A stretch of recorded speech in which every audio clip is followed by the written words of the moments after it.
The mining station's corridors hummed with the constant vibration of excavation equipment, a mechanical heartbeat that never ceased. Adnan adjusted his tool belt as he made his way through the dimly lit passages, another routine maintenance shift ahead of him.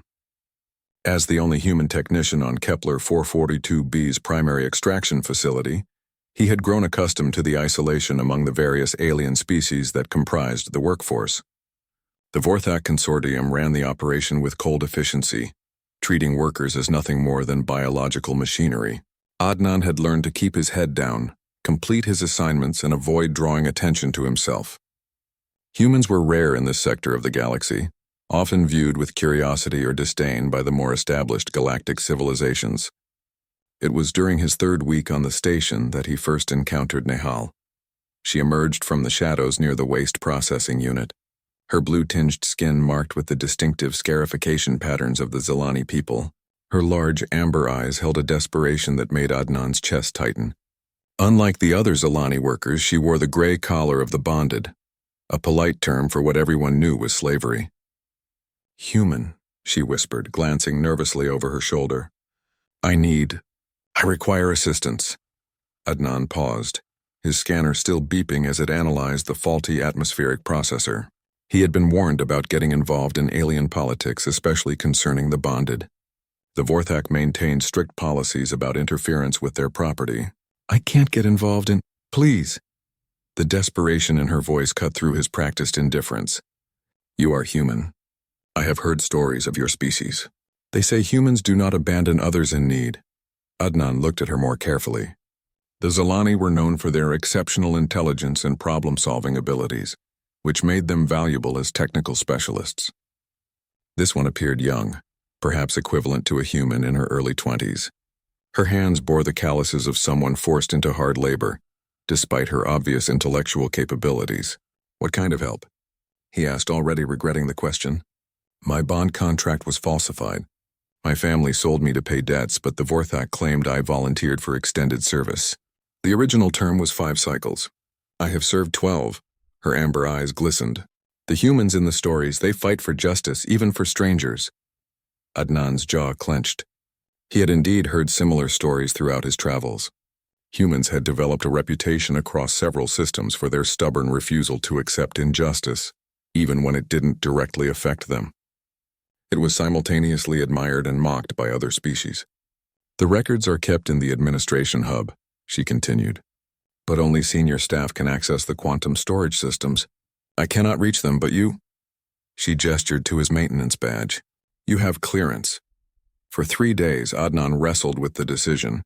Every logical part of his mind screamed warnings about the consequences of theft, about violating his work contract, about the very real possibility of ending up in a Vorthak detention facility himself.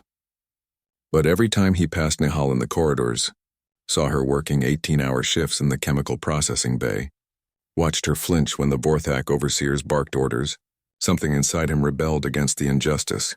On the 4th night, he made his choice.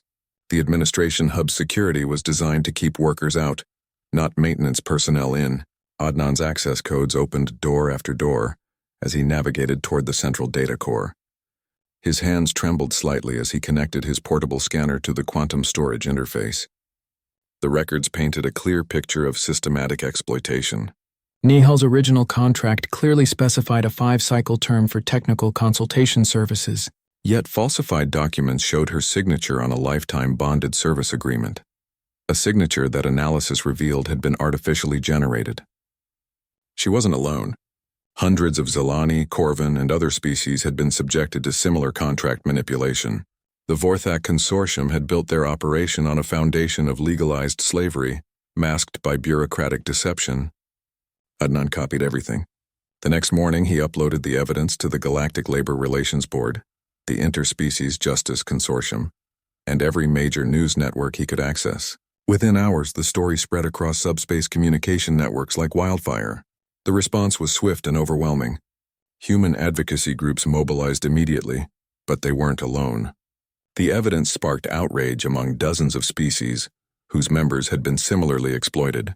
The Corvin Merchant Guild called for economic sanctions. The Zilani homeworld government dispatched diplomatic vessels. Even species that typically avoided galactic politics demanded investigations. The Vorthak tried to contain the situation, but it was too late. Within a week, galactic enforcement vessels surrounded the mining station. Legal proceedings began immediately. Adnan found himself in a holding cell, facing charges of corporate espionage and theft of classified information. The Vorthak prosecutor painted him as a dangerous criminal who had destabilized an entire economic operation. But when the trial began, something remarkable happened. Representatives from 17 different species testified on his behalf. The Zilani government offered to negotiate his legal fees. Human colonies across 3 systems organized support rallies. Most surprisingly, workers from the mining station itself, beings from a dozen different worlds, submitted testimonies declaring him a hero. The prosecutor's arguments crumbled when faced with the overwhelming evidence of systematic abuse. The Vorthak Consortium faced criminal charges, massive fines, and complete restructuring of their labor practices. During the final day of proceedings, Nehal took the witness stand. She looked directly at Adnan as she spoke. The human could have ignored my plea. He had no obligation to our species, no personal gain from helping me. Yet he chose to act because he believed it was right. This is what I have learned about humans. They carry justice not as a law to follow, but as something that lives inside them. The judge ruled in Adnan's favor, declaring his actions justified under galactic humanitarian protections. The Vorthak faced dissolution, their assets distributed to compensate victims. As Adnan prepared to leave the station, now transformed into a legitimate mining cooperative, Nehal approached him one final time. The stories were true, she said simply. Humans really don't abandon others in need. Adnan smiled, adjusting his pack for the journey to his next assignment. We're not saints, Nehal. We just can't sleep well when we know something's wrong and we didn't try to fix it. She touched his shoulder gently, a gesture of deep respect among her people. Perhaps that is what makes the difference. As his transport departed Kepler 442b, Adnan reflected on the past weeks. Across the galaxy, dozens of species had their own strengths: superior technology, ancient wisdom, incredible physical abilities. But humans had something else, an almost pathological inability to accept injustice even when fighting it seemed hopeless. Maybe that was enough to matter in a universe that often forgot to care about its smallest voices. The stars stretched ahead, and somewhere among them, other voices were probably calling for help. Adnan found himself looking forward to hearing them.